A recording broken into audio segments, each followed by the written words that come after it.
Hey guys, Raider here. Hope you're all doing great and having a fantastic day. Well, I did it. Yep, I did it. You know, after I've been bragging up this S7 Plus so much, I still finally decided to make the plunge and pre-order the Galaxy Tab S8 Ultra 12 gigabyte model with 256 gigabytes of storage. And you know, it's weird. When I first did the pre-order, I actually wasn't too excited. You know, not at first. And the main reason being is because I love the S7 Plus so much. Like, I am having a really hard time parting ways with this. You know, I did the trade-in. They're giving you a $600 trade-in for the S7 Plus, which is exactly what I paid for mine. So I'm basically getting the same amount that I paid for this. They're throwing in the keyboard, which is an upgrade to the one here. The new keyboard is going to be backlit, and apparently it may or may not have a glass touchpad. I'm seeing conflicting stuff on that, but we'll find out when I get it. And they gave me the $50 reservation credit since I signed up just to get notified, because I was looking at the S22 as well. So I got the $50 and got some power bank charger or whatever. And the other kicker, they recently just announced, like in the past few days, that with the new lineup, like the S22 series and the Tab S8, and I think they're actually also doing the S21, they're giving you 4 years of OS updates and 5 years of security updates, where the Tab S7 Plus is going to stay with the 3 years OS, 4 years of security. So basically, the lifespan on operating system updates for this, for Android, is coming to an end in a little over a year and just a few months. So we're most likely going to only see Android 13 get put on the S7 Plus. You know, I'm on 12 right now, One UI 4. However, on the Tab S8, any of those in that lineup, the S8, the S8 Plus, or the S8 Ultra, you're going to have, let's see, it's going to come out with Android 12, so you'll get 13, 14, 15, and 16. So by the time you're ready to upgrade, you'll be looking at a device that's going to come in with Android 17 on it. The one other thing too that kind of sealed the deal too is that I am pretty excited about the lower latency S Pen. I mean, we're going down from 2.8 milliseconds from 9 milliseconds. I don't know how well it's going to translate into real world use, but I do like the idea of it. I mean, just to make it feel more like pen on paper, I think is going to be a great thing. Some of the concerns, well, here's the obvious concern. Here's the pictures in front of you that I'm showing. These are a couple pics I pulled off Reddit. You'll see on the left the S7 Plus, and to the right we have the Tab S8 Ultra. And as you can see, there is a paramount size difference in both the device itself and the keyboard. I don't know how I feel about that yet. I have terrible eyesight, so I definitely welcome the larger screen. But from the portability standpoint and stuff, how's it going to pan out?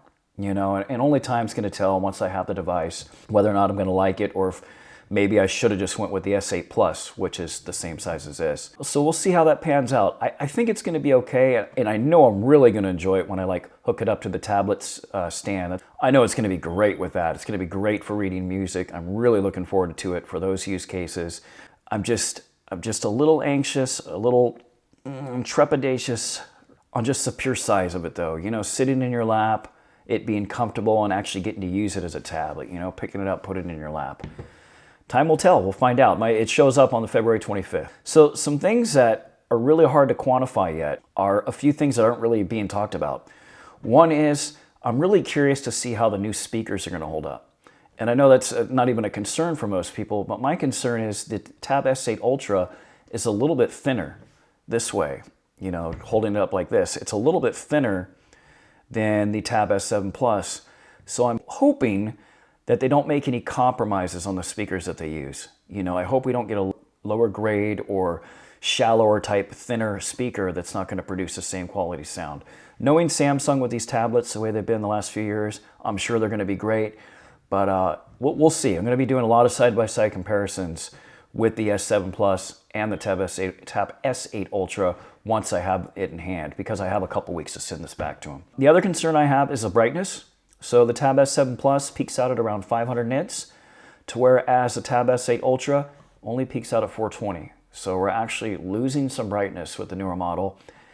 I don't think it's going to be too big a concern, especially since I use it indoors, but for some of you that do use it outdoors and stuff, it's something to think about. We'll see how it pans out when it shows up. The next thing that's quite a bit different is the pixel density. So on the Tab S7 Plus, it features a 281 pixel density, which means 281 pixels per square inch. The Tab S8 Ultra is coming in at 240. And actually, the funny thing too is that all the models, the Tab S8, the S8 Plus, and the S8 Ultra, are all a lower pixel density than Tab S8 Ultra. I mean the Tab S7 Plus. So that's definitely interesting. The closest one that gets to it is the Tab S8 Plus, which I think is just a couple PPI lower. As I mentioned, the size is definitely a concern of mine. And the other thing that I don't know if it's really going to bother me or not is the little notch. I think for regular use, it's not going to bother me at all. But where it might get a little bit, where it might get really noticeable is when you're gaming, right? You're doing full screen gaming. You expect to just see your whole screen real estate. And instead, you're just going to have this little notch on top. So I am a little concerned with that. But all in all, I am actually starting to get really excited for it. I think it's going to pan out great. I like the idea of Android finally stepping up to Apple's game as far as OS updates and security updates. So it should last a while. And I promised my fiance I'm going to keep this tablet for like 3 years. So I'm hoping it's going to be a nice long-term investment. I hope it's not too big. I don't know. We'll see how it goes. But one thing I do know for sure, I'm really excited to share it with you guys when it shows up on the 25th, as well as the keyboard cover. And we'll take a look at them together. I'll do an unboxing. We'll do a comparison of both the keyboards, the S7 Plus next to the Tab S8 Ultra. And I know one thing for sure. I can say this right up front. As far as holding it in your lap and just holding it like this and carrying it around, I already know, I can tell you 100% certainty, the S7 Plus is going to crush the Tab S8 Ultra. I mean, it is 2.2 inches bigger. That is a considerable size difference. I'm really interested to see how the weight distributes as you're moving, but I think the S7 Plus is definitely going to be the better option in that regards. Hopefully it's not enough of a difference that it makes me regret the purchase, and if it is, I will return it. That's for sure, and I'll let you guys know how I feel, and we'll get past the honeymoon period, the first few days. All right, guys, thanks for stopping by. Just an update, letting you know that I am getting the Tab S8 Ultra, showing up in a couple weeks. As always, thanks for watching.